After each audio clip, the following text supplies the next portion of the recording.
understand the Middle East, the best period to study is not the 20th century or the 21st, but the 7th.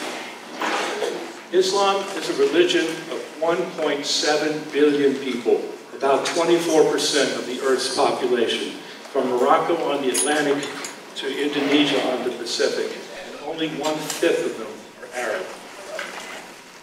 If you take the 8 nations with the most Muslims, Indonesia, Pakistan, Bangladesh, India, Nigeria, Egypt, Iran, and Turkey, only Egypt is Arab.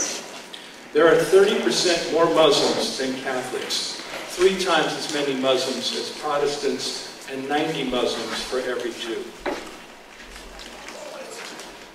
The word Islam is Arabic for submission, as in submission to God. A Muslim is one who submits. Allah is simply Arabic for God, the same God that we worship. So Franklin Graham is just wrong when he says that Muslims worship a different God. Allah and Jehovah are one and the same. But since 2/3 of America's TV coverage of the Muslim world deals with Muslim extremism, it is not surprising that 53% of Americans have an unfavorable view of Islam. Muslims believe in 4 holy books: the Torah, which is the first 5 books of the Old Testament, the Psalms, parts of the 4 Gospels, and what they believe to be God's final word, the Quran. Muslims believe in Adam and Eve and Noah and Abraham, Ibrahim, Moses, Musa, Isaac, Ishak, Jacob, Yaakov, David, Daud, Solomon, Suleiman, John, Yahya the Baptist, Mary, Miriam, and Jesus, Isa. Muslims believe in the virgin birth of Jesus and the miracles of Jesus and the resurrection of Jesus. Any miracle Allah wants to perform, he can perform. But the resurrection, according to Muslims, began with the first nail in the cross. At that moment, Muslims believe God took a criminal, made him look like Jesus, and let that criminal suffer for hours. Muslims do not believe that Jesus is the Son of God. The Quran says, God begetteth, neither is he begotten. Muslims do not believe in the Trinity, which they see as a deviation from monotheism. There's just one God. So while Muslims believe in the 4 Gospels as holy books, they also believe that the books became garbled and distorted, that in these books the Word of God is mixed up with the word of men. Muslims believe that Jesus will help God on Judgment Day, chiding Jews for not honoring him as a prophet and Christians for going overboard and worshiping him as the Son of God. The 5 pillars of the Muslim faith are: 1, to say and believe there is but one God and Muhammad is his prophet. 2, to pray toward Mecca 5 times a day. 3, to fast from dawn to dusk during the month of Ramadan. 4, to give 1/40th of your income-producing assets, not your income, but your income-producing assets, to charity each year. And 5, to make a pilgrimage to Mecca at least once in your life if you can afford it. Let me dispel 2 myths about Islam. First, it is not inherently anti-woman, although clearly the Muslim world sorely needs some feminist reforms. But Muhammad felt that women should be educated and have a veto over who they marry, and that they should inherit half of what a man inherits, which until the 19th century would have been a revolutionary idea anywhere in the world. Second, Islam is not a religion of the sword. And millions of Syrian Christians, Coptic Christians, Zoroastrians, and Hindus who converted to Islam did so willingly. Now, I would like to talk about how Islam got started. In the 500s, the descendants of Attila the Hun made the land routes to China and India too dangerous.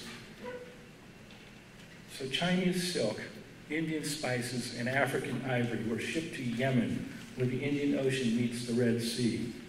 One of Yemen's ports is Al-Muka, from which we get the word mocha.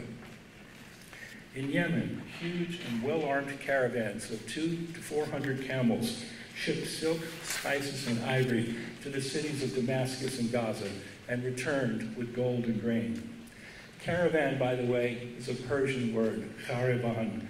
We rarely think about this when we get into a van, but it's a Persian word. More English words that come from Arabic include coffee, sugar, soda, magazine, candy, alcohol, rice, orange, lemon, lime, spinach, cotton, sofa, mattress, satin, traffic, jacket, jar, cannon, canal, average, zenith, and zero. And there are more.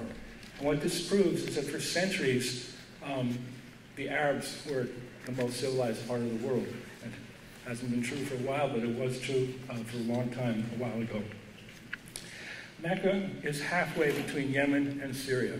So in the 500s, it became a great trading center. The Kaaba, a stone cube there, was said to be built by Abraham and his son Ishmael, and it was covered with black cloth. But by the 500s, it had lost its connection to monotheism and had 360 idols in and around the cube. Kaaba is simply Arabic for cube. During 4 months of the year, it was forbidden to engage in violence near the Kaaba, so Mecca became a safe place to trade. Some merchants in Mecca grew very rich, but many of them did not give to the poor or the hungry because they had no tribal affiliation with them, and this selfishness angered Muhammad. Muhammad was born in 570. His father died before he was born, and his mother died when he was 7. So although Muhammad was brought up by an uncle, Muhammad did not have any money. He tended camels and became known as the Trustworthy. He was tall, strong, and handsome, and had wavy black hair, a full beard, and a radiant smile. A widow and businesswoman, Khadija, put Muhammad in charge of the caravan, and soon she put him in charge of all of her caravans. She also fell in love with him and asked him to marry her, which he did. Muhammad was a faithful husband to her for 20 years until she died. Later, of course, he had 10 wives and a Christian concubine. On trips to Syria and Yemen, Muhammad, who was illiterate, picked up bits and pieces of the Jewish and Christian faiths. And once a year, he relaxed in a cave on Mount Hira, a cool spot high above Mecca. In the year 610, in that cave, Muhammad felt a powerful presence and heard what he believed was the voice of the angel Gabriel saying, "Recite." Muhammad, who was illiterate, said, "I cannot recite." And 4 times Gabriel said, "Recite," and 4 times Muhammad said, "I cannot." Then Gabriel said, "Recite in the name of the Lord," and later, "Muhammad, thou art the messenger of God." Muhammad was scared. He told his wife that he thought he was going mad. But Khadija said, "You are kind and truthful and help the poor, and God will not lead you astray." So Muhammad began to preach.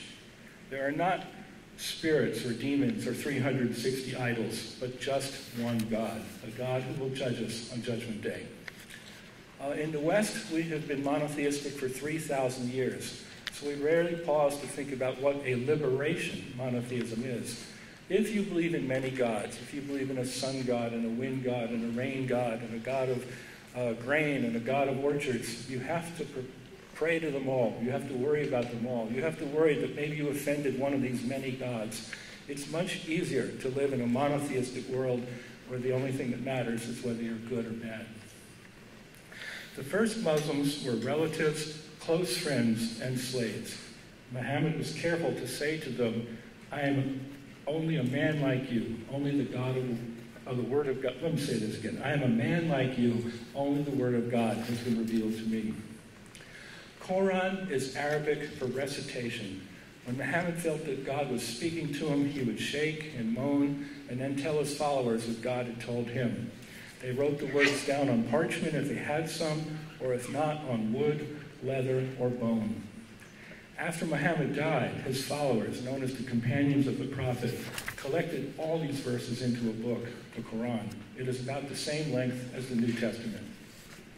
The companions also carefully compiled and double-checked Muhammad's sayings, which are known as the Hadith, and Muhammad's deeds and his explanations of his deeds, which are known as the Sunnah. Together, the Quran, Hadith, and Sunnah make up the Sharia, or Muslim law. Arabic, like Italian, is an easy language to rhyme in, so the Quran has a melodic quality that adds to its power. For example, the call to prayer in English is, "There is but one God, Muhammad is the prophet of God." Here it is in Arabic, "La ilaha illallah, Allah, Muhammad Rasul Allah." When I lived in Saudi Arabia, one morning, a Saudi soldier in broken English asked me if I was a Muslim. and is about the only time I was actually able to put together a long and grammatical Arabic sentence. And what I said to him was, and this reflects my own belief, there is just one God. Moses and Jesus and Muhammad are the prophets of God. And the soldier smiled and shook my hand. He liked this answer. Moses is mentioned 130 times in the Quran, and Jesus 2 dozen. As a matter of fact, one time somebody said, by Moses, the greatest prophet, and some young men beat this guy up, and Muhammad found out about it and said, because they said Muhammad's the greatest prophet, not Moses. And they beat this guy up. And Muhammad was very angry when he found out about this, and he told these young men, don't ever say that I'm greater than Moses. In Mecca, the people resented the fact that Muhammad did not believe in their 360 idols, and they called him a mad poet. During Islam's first decade, the 610s, conversions were few. There was Muhammad's uncle Hamza, who in an argument suddenly said, and I also do not believe in your gods of stone. And realizing his true feelings for the first time, he went to Muhammad's hut and became a Muslim. And there was a young man named Khalid, who one night dreamed that his anti-Muslim father was pushing him off a cliff into the flames of hell, and at the last minute, Muhammad rescued him. And when he woke up, he went to Muhammad's hut and became a Muslim. There was a man named Umar, also known as Omar, who was one of the few people in Mecca who could read and write. And he saw his sister reading a verse of the Quran and got so angry that he hit her. And then he was ashamed that he'd hit his sister and asked her if he could read the verse that she'd just been reading. And she said, wash your hands first. This is the word of God. And then Umar read the opening verse of chapter 20. Hush, not to sadden thee have we sent down this Quran to thee, but as a warning for him who fears. It is a message from him who has made the earth and the lofty heavens. The God of mercy sits on his throne. His what is in the heavens and what is in the earth, and what is between them and what is beneath the human soil. Thou need not raise thy voice, for he knows the secret whisper and the yet more hidden. And Umar said, how fine and noble is this speech.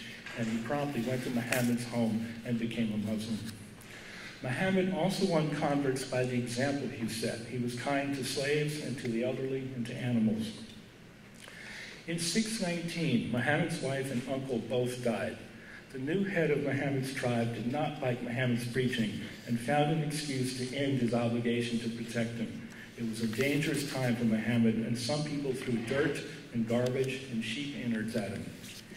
Help came in the year 622 when Muhammad met with the leaders of the 8 non-Jewish tribes of Medina, a city 220 miles to the north.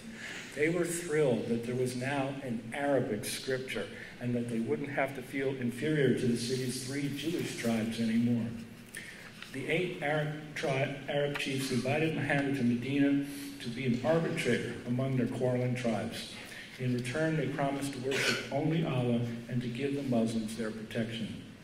That summer, 70 Muslim families quietly left Mecca for Medina, but only 2 or 3 families at a time, so as not to draw attention to themselves. By September, the people of Mecca noticed this exodus and realized that the Muslims could be a threat to them in the future. They decided to kill Muhammad. So after 12 years of preaching in Mecca, Muhammad left Mecca in the middle of the night with his best friend and lieutenant, Abu Bakr, and they hid in a cave before making the 220-mile journey through scorching desert. A non-Muslim cannot go to Mecca, but I have been only a half an hour away, and I can tell you that the desert there is so bleak it makes the Mojave look like a jungle. The journey from Mecca to Medina is known as the Hijrah, and it is when the Muslim calendar begins, in our year 622, the year when the Muslims first began to govern themselves. It is currently the Muslim year 1439. And you'll see that 622 and 1439 do not add up to 2018, and that's because the Muslims are on a lunar calendar of 355 days. In Medina, the Muslims lived a very simple lifestyle. They tended goats, cobbled their own shoes, mended their own clothes, and mostly ate dates and milk. The important thing was that Medina was a Muslim city. Well, 3/4 Muslim anyway. The Jews in Medina made fun of Muhammad's spotty knowledge of the Bible. This is a shame, because Muhammad would have been very happy if the Jews had regarded him as a minor prophet, like, say, Obadiah or Nahum at the back of the Old Testament. But the Jews continued their derision, and one day, instead of praying toward Jerusalem, as the Muslims originally had, Muhammad turned toward Mecca instead. And instead of fasting during the month of Yom Kippur, as the Muslims originally did, they began fasting during the month of Ramadan instead. Unlike Jesus or Buddha, Muhammad was not only a religious leader, but at times a military chief. During the 620s, the Muslims fought several battles against armies from Mecca. Muhammad assured his troops that paradise awaited those who died in battle, so they fought bravely. After his first wife Khadijah died, Muhammad took 10 wives. Half were political and half were attractive. All of them were mature widows, except Aisha, the teenage daughter of his best friend, Abu Bakr. One morning, after Muhammad had slept with his Christian concubine Mary, who had been given to him by a Coptic Egyptian chief, on a night when it was not his turn to sleep with her, Muhammad's wives quarreled so loudly that Muhammad finally said, "That's it, I'm not sleeping with any of you for a month," and he went across town and stayed in another hut. And during this month, there were a lot of rumors in Medina, and people were wondering if Muhammad was going to divorce some of his wives when the month was over. But after 28 days, he came to the hut of his favorite wife, Aisha, and looked very stern. I think he was expecting Aisha to apologize for all that quarreling the women had done. But she just said, "I thought you said you were going to be away for a month." And he said, "Well, this month has 28 days. By 630, Medina had become more powerful than Mecca, and Muhammad led 10,000 Muslim troops to Mecca and smashed the 360 idols in and around the Kaaba, saying, "Truth has come, the lies shall stop." The idols he smashed included those of the Egyptian deity Isis and the Roman goddess Venus. But Muhammad spared a painting of Abraham and a statue of Mary and Jesus. Most of the people of Mecca, realizing that the Kaaba would still be a place of pilgrimage, converted to Islam. And with Arabia's two largest cities united, the rest of Arabia converted to Islam too. A would-be prophet, Musaylama, wrote Muhammad, "From Musaylama, the prophet of God, to Muhammad, the prophet of God, let us divide the earth between us." Muhammad replied, "From Muhammad, the prophet of God, to Musaylama, the liar. The earth belongs to Allah. He causes his servants to inherit it as he pleases." With Arabia united, Muhammad died on June 8th, 632, at the age of 62. His last words were, "Lord, grant me pardon and join me to the companionship in paradise." Umar, the man who had hit his sister, did not believe that Muhammad had died.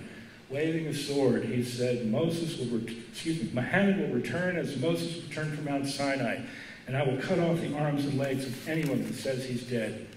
But calmly, Abu Bakr, Muhammad's best friend, raised his hands and said, "If anyone worships Muhammad, let him know that Muhammad is dead. If anyone worships God, let him know that God is alive and lives forever." And within 12 years of Muhammad's death, the Muslims conquered all the land between Libya and Iran. Muhammad's sayings, the hadith, are classified according to reliability. There are 7 classifications: sound, good, lacking 1 link, lacking 2 links, weak, and suspect. Here are 7 sound sayings of Muhammad. "Truly, reducing pride and conceit to nothing is a task of 70 years. Second only to faith in God is love for people. A father can give his children no possession more precious than good manners." I particularly like this next one. "On Resurrection Day, the ink of the scholar will weigh more heavily than the blood of martyrs. No one ever suffered loss from seeking advice, nor gained by being willful. God helps his servant to the extent that his servant helps others." And I love this last one too. "God's pardon exceeds your guilt." And here is a verse in the Quran. And let me first explain that people of the book is what Muslims call Christians and Jews. The books being the Torah, the Psalms, and the Gospels. This is from Surah, which is the Arabic word for chapter 29, verse 45. Dispute not, unless in a kindly sort, with people of the book, save with such of them as have dealt wrongfully with you. And say ye, we believe in what has been sent down to us and has been sent down to you. Our God and your God is one, and to him we surrender ourselves. The rulers of Islam after Muhammad are known as Khalifa, in English caliphs, which means successors. The first caliph was Muhammad's best friend and first adult male follower, Abu Bakr. He only ruled 2 years, but he reunited Arabia because some tribes had broken away after Muhammad had died. Abu Bakr is also famous for the advice he gave to a general named Osama. He told him, don't kill women, children, or the elderly, and don't burn crops or orchards. So Osama bin Laden did not follow the advice that Abu Bakr gave to the general for whom he was named. And I should tell you that I've had a glimpse of when Osama bin Laden was at the pearly gates and where heaven and hell meet. And George Washington came up to him and punched him in the nose. And Thomas Jefferson slapped him back and forth across the face.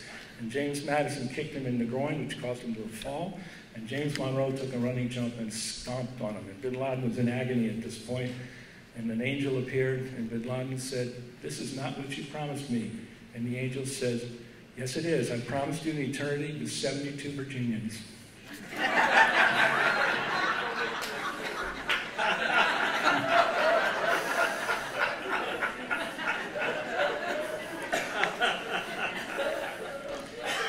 The second caliph was Umar, the man who had converted to Islam after he hid his sister.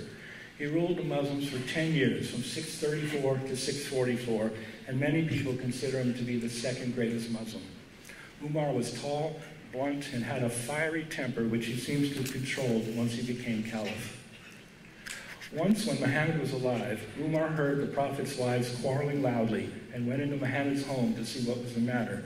The wives ran in terror behind the curtain, and Umar asked them, do you fear me more than the messenger of God? Definitely, said one of the wives, for you are much stricter than the Prophet, and Muhammad doubled over in laughter. It was Umar's idea to use the human voice as a call to prayer rather than a trumpet or a bell, and also to add a line to the morning prayer. Prayer is better than sleep. Prayer is better than sleep. How would you like to hear that at 5 in the morning, every morning? It was also Umar who made stoning the public punishment for adultery. Stoning is not mentioned in the Quran.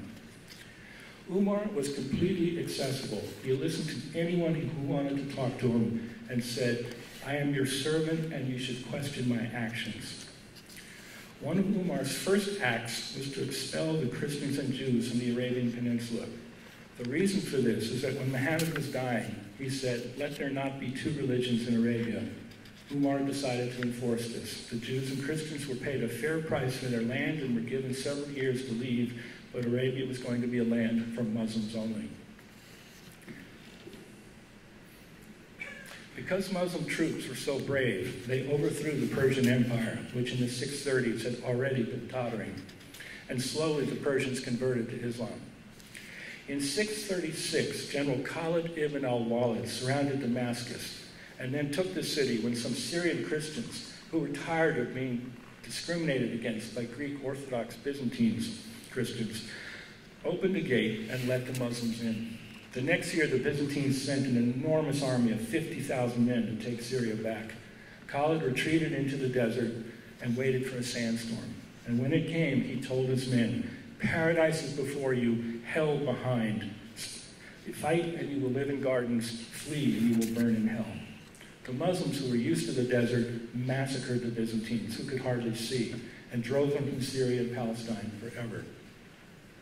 In 638, the Muslims surrounded Jerusalem, but the Greek Orthodox Patriarch of Jerusalem, Sophronius, said he would not surrender the holy city to a mere general, but only to Umar personally. So Umar rode through 800 miles of desert with just one camel and one teenager, taking turns riding and holding the reins.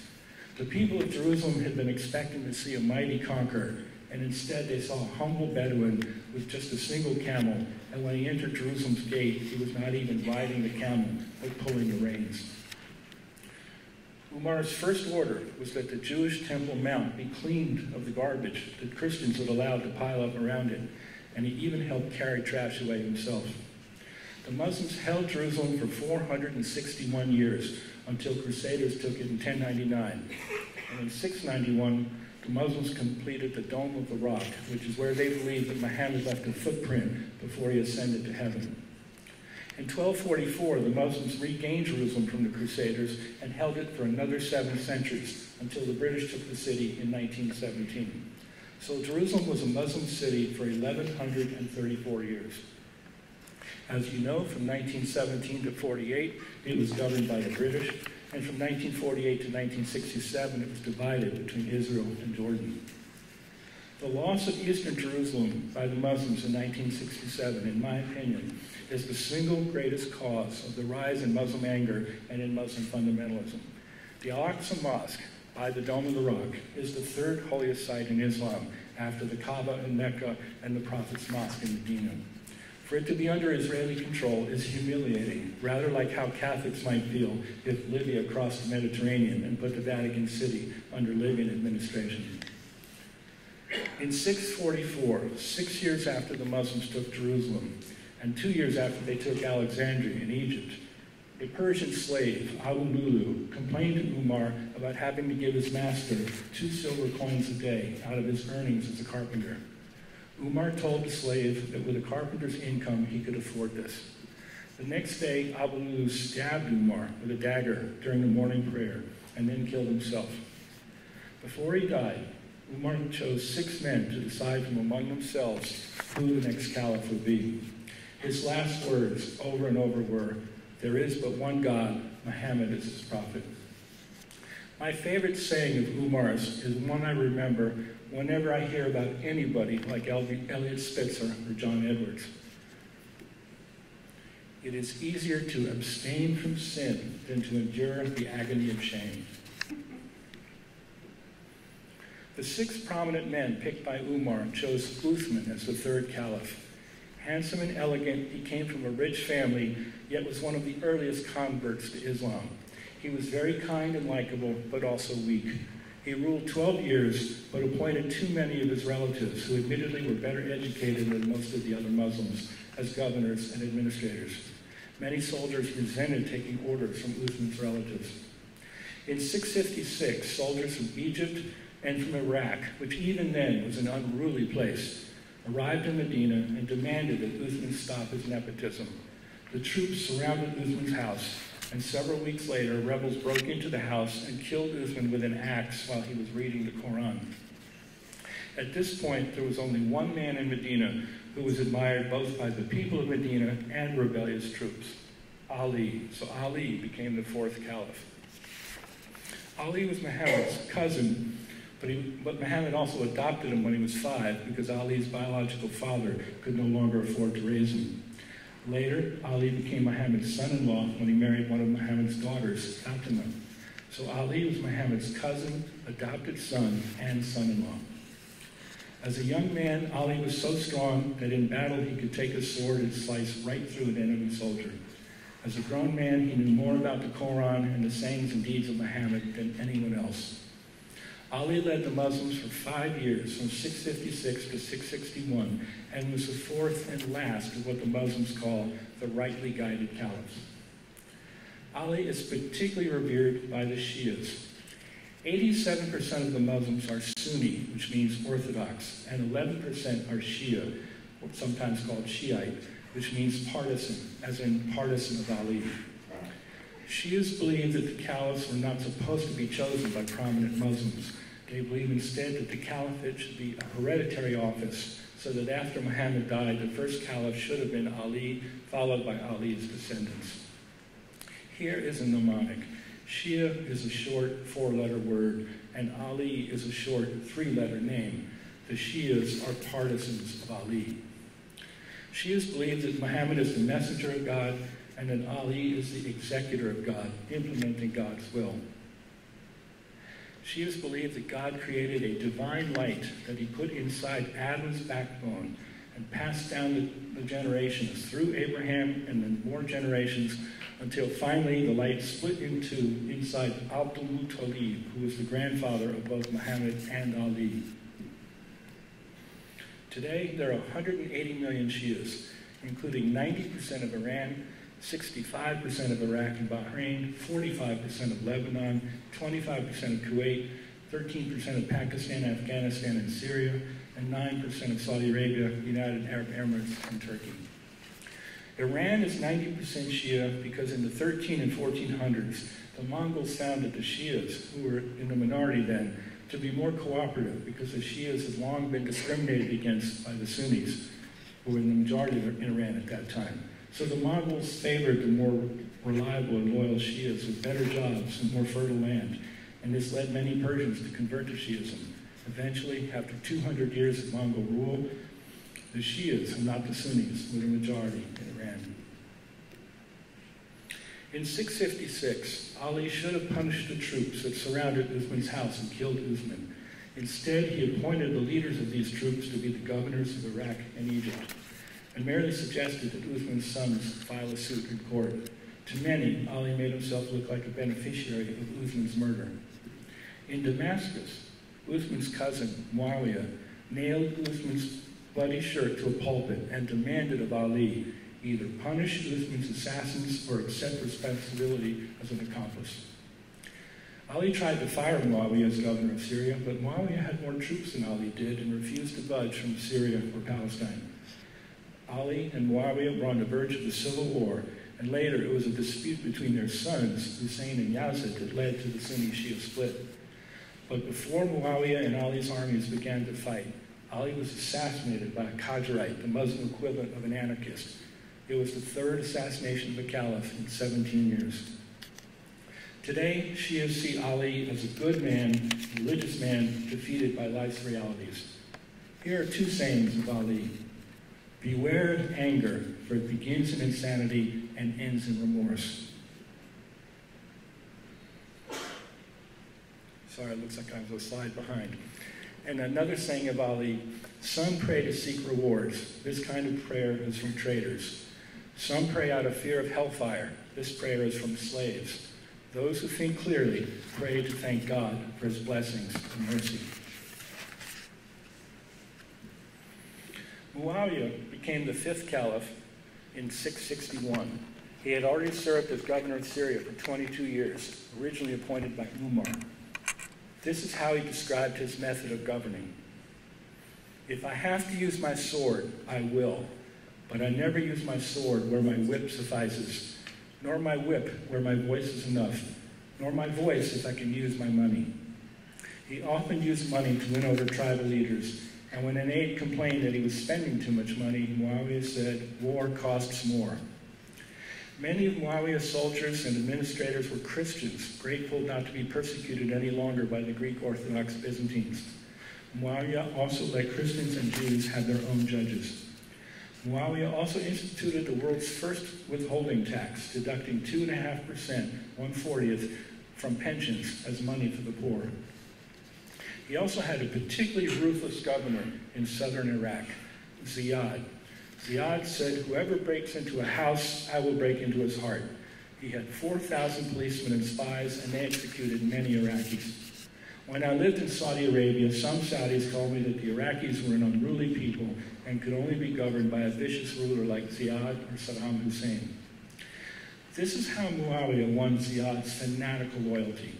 Ziyad was the son of a prostitute, and his father was unknown. So he had the most humiliating name possible in the Arab world. Not Ziyad, the son of Abdullah, or Ziyad, the son of Faisal, but Ziyad, the son of his father. One day, Muawiyah announced that his father, before he converted to Islam, had slept with Ziyad's mother and fathered her child.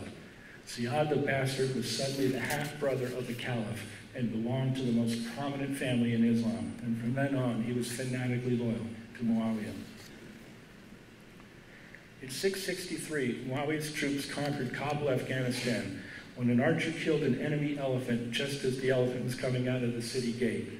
The Afghan soldiers frantically tried to move the elephant away from the gate and shut the gate, but couldn't, and the Muslim army poured into the city. In the late 670s, Muawiyah proposed that his son Yazid be the next caliph.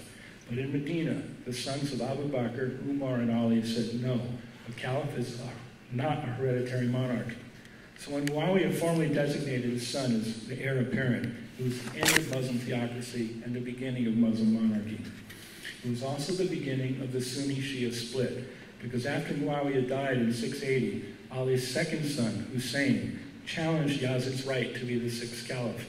To many Muslims, Yazid seemed frivolous. He drank wine, he had a pet monkey, and he loved to hear pretty girls sing. By contrast, Hussein was admired for being strong, devout, and dignified. In Iraq, the people in the city of Kufa invited Hussein to rule their city, but the governor, the son of Ziyad, cowed the people by beheading hundreds of rebels, and soon the streets were deserted. Hussein, along with 72 followers and their families, decided to ride to Kufa anyway. But in the town of Karbala, Hussein and his followers were surrounded by 4,000 of Yazid's troops. On the morning of October 10th, 680, while the women and children stayed in their tents, Hussein and his followers walked out to the battlefield to die. Hussein called out to the enemy troops, "Wouldn't you rather follow the grandson of Muhammad than the grandson of a prostitute?" But only one soldier deserted Yazid's ranks to join Hussein. An hour went by. No one wanted to be the one to actually kill Muhammad's grandson. But finally, archers let loose with a volley of arrows, and Yazid's army closed in and beheaded Hussein and his 73 followers. The people of Kufa and other parts of Iraq were deeply ashamed that they had urged Hussein to come to Iraq and then deserted him when he had shown so much courage. They began to revere Hussein and his father, Ali, and over the next 2 centuries, they founded the Shia branch of Islam.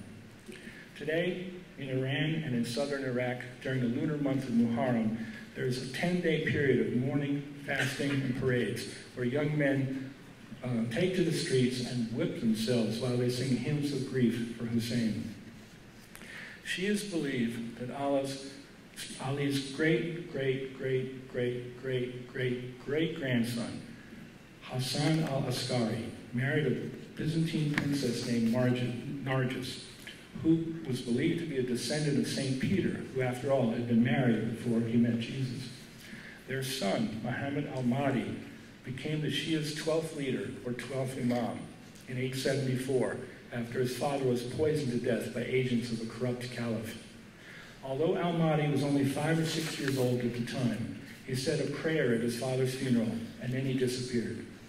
But Shias believe that Muhammad al-Mahdi not only grew up to be an adult, but that he still lives today, unseen, like the sun behind clouds.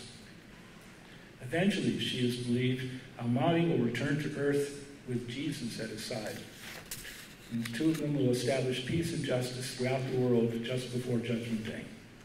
This is the 12th Imam whose return Iran's Ayatollahs are expecting.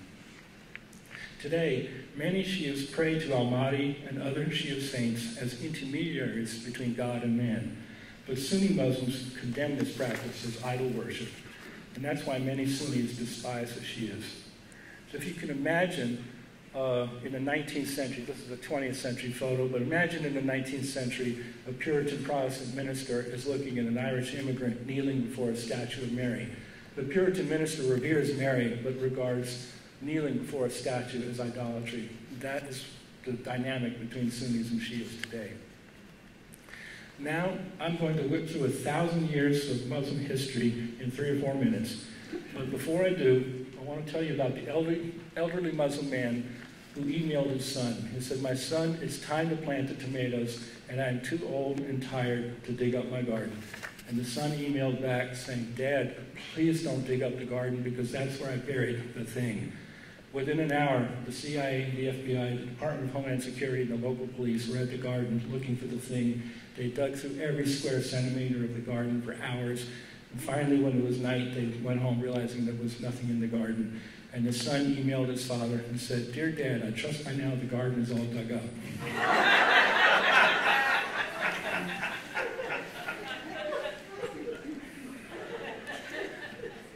In 750, the Abbas family took power, and the Abbasids moved the capital of the Muslim world from Damascus to Baghdad. By the 800s, Baghdad was a city of 800,000 people at a time when Rome's population had declined to just 30,000. Caliph al-Ma'mun ruled in the 810s and 820s and built a house of wisdom where scholars translated Greek works on astronomy, mathematics, and medicine. It wasn't the Irish who saved civilization as much as the Arabs. Later in the 800s, Muhammad al-Khwarizmi created a new branch of mathematics, the restoration, as in restoring clarity from confusion. In Arabic, restoration is al-Jabbar, which became algebra. We also get the word algorithm from al-Khwarizmi. In the 1030s, in Iraqi and Cairo, Ibn al-Haytham became the leading scientist of optics until the time of Isaac Newton. Al-Haytham closely observed the twilight and concluded that it finally gets dark when the sun is 19 degrees below the horizon. And from this he determined that the air extends 59 miles upward before it peters out. Today, scientists say that the atmosphere ends and space begins at 100 kilometers, or 62 miles up. But my freshman year roommate works for NASA and is one of the world's half-dozen leading experts on the upper atmosphere. And he tells me that actually the air peters out at 95 kilometers, which is, guess what, 59 miles. Al-Haytham nailed it in the 1030s. So with scholars like these, why did the Islamic world decline relative to the West? There are three reasons. First, in the 1000s and 1100s, Muslim clerics began to tighten their control of schools and discourage the use of ijtihad, which is reasoning when a situation is not covered by the Quran or the sayings and deeds of Muhammad. The clerics insisted that 7th and 8th century texts control every major decision because they were closer in time to Muhammad, and this rigidity calcified Muslim thinking. This may have started Islam's decline, but it was accelerated by the Mongol destruction of Baghdad in 1258, when the hordes massacred 600,000 men, women, and children. Baghdad was rebuilt, but intellectually, Baghdad never recovered. None of the Christian crusades even remotely compare to the destruction levied by the Mongols. For the next 7 centuries, the Islamic world fell further and further behind Europe. Several dynasties rose and fell. By the early 1500s, the Ottoman Turks ruled most of the Muslim world, which brings us to the third reason why Islam declined. Muslim clerics frowned on printing because they wanted copies of the Quran to take the same handwritten form that Muhammad's followers had used in the 7th century. And the Ottoman sultans wanted to control the flow of information in their empire. So except for a brief period in the 1730s and 40s, they did not allow any printing presses in Turkish or in Arabic until the 1820s, although they did allow a Hebrew language printing press beginning in 1494 and an Armenian printing press in 1568. Europe had printing presses from the 1450s onward, so not only did Europe have a 370-year head start modernizing, but because of the lack of printing in the Muslim world, it was not until Napoleon invaded Egypt in 1798 that Muslims were even aware that they were behind the West. Even today, according to a survey by Shanghai's Jiaotong University, only one of the world's top 500 universities is in a Muslim country. And Israel, which is a very small country, produces 60% more scientific papers than the entire Arab world. It was World War I that finally finished off the Ottoman Empire because the Turks made the mistake of allying with the Germans. For 4 centuries, the Ottoman Sultan had also been the Caliph of Islam. But in 1924, the president of a much smaller Turkey, Kemal Ataturk, abolished the caliphate. For the first time in 1,292 years, since Abu Bakr said in 632, if anyone worships Muhammad, let him know that Muhammad is dead. If anyone worships God, God is alive and lives forever. For the first time in 1,292 years, there was no longer a caliph, no longer a leader of Islam. To many Muslims, including Osama bin Laden, this has been a catastrophe. They dream of the day when all of the Muslim world will again be united under one pious caliph, from Indonesia in the east to Morocco in the west. And how that caliph is supposed to be chosen, they never really say. What the most extreme militants want is for everyone to have the freedom to choose their religion, to be able to choose to be a Muslim. But they feel that this is not possible today because our culture and our media is too filled with sex and other vices. Real choice, they believe, can only be possible if the whole world is governed according to God's law, that is, the Sharia, the Quran, and the sayings and deeds of Muhammad. Democracy is just man's law, enslavement to a legislature and to a lust-filled culture. This is why Abu Musab al-Zarqawi, the leader of the terrorists in Iraq before he was killed in 2006, called democracy an evil principle. Fortunately, only a small minority of Muslims are this militant.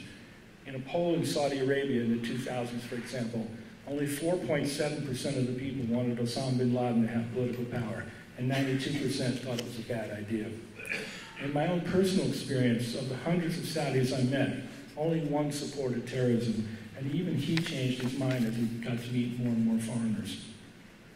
Today, the most important thing that we Americans can do to defuse the anger that leads to terrorism is to encourage and even pressure the Israelis and Palestinians to make peace.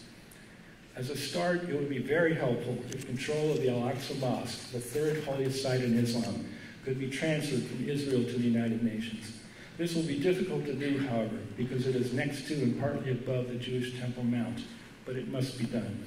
I can't think of any single gesture that would do more to please Muslims and weaken extremism around the world than this. It would be more powerful than a dozen military actions.